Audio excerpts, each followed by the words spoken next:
আসসালামু আলাইকুম ওয়ারাহমাতুল্লাহি ওয়াবারাকাতুহু। প্রিয় ভাই ও বোনেরা, আজ আমরা এমন এক গুরুত্বপূর্ণ বিষয়ে কথা বলবো যেটা আমাদের জীবনের মূল উদ্দেশ্য নির্ধারণ করে দেয়।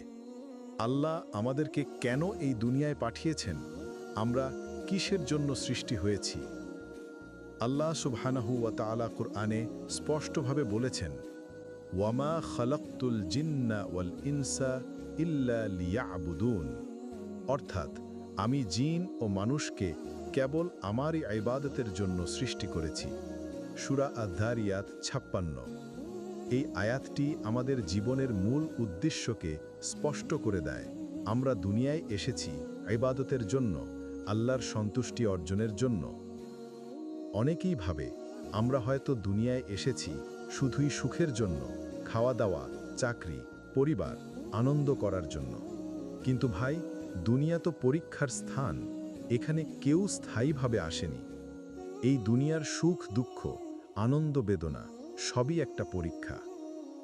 আল্লাহ বলেন, আল্লাযী খালাকাল মাউতা ওয়াল হায়াতা লিয়াবলুয়াকুম আইয়ুকুম আহসানু আমালা, যিনি জীবন ও মৃত্যু সৃষ্টি করেছেন যেন তিনি পরীক্ষা নিতে পারেন কে তোমাদের মধ্যে উত্তম আমল করে। দুনিয়ার প্রতিটি মুহূর্তেই আমরা পরীক্ষা দিচ্ছি। আমরা কিভাবে কথা বলি, কিভাবে চলাফেরা করি, অন্যের সঙ্গে কেমন ব্যবহার করি, সব কিছুই লিপিবদ্ধ হচ্ছে। আমাদের জন্য আদর্শ হলেন আল্লাহর প্রিয় নবী সাল্লাল্লাহু আলাইহি ওয়াসাল্লাম। তিনি ছিলেন একাধারে বাবা, স্বামী, নেতা, শিক্ষক। তবুও তার জীবনের মূল উদ্দেশ্য ছিল আল্লাহর ইবাদত করা, দ্বীনের দাওয়াত দেওয়া। তিনি আমাদের শিখিয়েছেন, জীবনটা যদি আল্লাহর জন্য হয় তাহলে ছোট ছোট কাজেও সওয়াব আছে।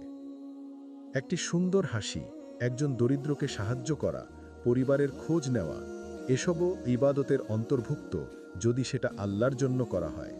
আপনি যদি দোকানে বসে থাকেন আর মনে মনে দোয়া পড়েন, বা রাস্তায় হেঁটে যাওয়ার সময় কারো কষ্ট না হয় এমনভাবে চলেন, এগুলোও আল্লাহর সন্তুষ্টির পথ। একজন যুবক প্রতিদিন নামাজ পড়ে কিন্তু পরিবারের সঙ্গে খারাপ ব্যবহার করে। আরেকজন নিয়মিত মসজিদে যায় না কিন্তু গরিবদের খাবার দেয়, মায়ের পা টিপে দেয়। আল্লাহর কাছে কে প্রিয়? আল্লাহ চান ব্যালেন্স, নামাজ, ইবাদত এবং ভালো ব্যবহার সবকিছু একসঙ্গে। আল্লাহ বলেন, ফামাইয়া আমাল মিসকালা যাররাতিন খাইরান ইয়ারাহু ওয়া মাইয়া আমাল মিসকালা যাররাতিন শাররান ইয়ারাহু। যে কেউ অনুপরিমাণ ভালো কাজ করে সে তা দেখবে, আর যে কেউ অনুপরিমাণ মন্দ কাজ করে সেও তা দেখবে। সূরা আয-জিলজাল। তাই ভাই ও বোনেরা, প্রতিটি আমলই গুরুত্বপূর্ণ। চলো আজ থেকেই নিজেকে গড়ে তুলি জান্নাতের জন্য। আল্লাহ আমাদের এই দুনিয়ায় পাঠিয়েছেন একটি পরীক্ষার জন্য। এই জীবন এক সেতু যা পার হয়ে যেতে হবে। আমরা যেন এই সেতু পার হয়ে জান্নাতের দিকে যাই। আমাদের প্রতিদিনের কাজ, প্রতিটি কথা, প্রতিটি চিন্তা সব যেন আল্লাহর জন্য হয়। প্রিয় দর্শক, আসুন আমরা সবাই আল্লাহর পথে ফিরে আসি, নামাজ কায়েম করি, কুরআন পড়ি এবং দুনিয়াকে নয় আখিরাতকে সামনে রেখে চলি। আল্লাহ আমাদের সবাইকে হিদায়াত দান করুন। আমিন। আসসালামু আলাইকুম ওয়া রাহমাতুল্লাহ।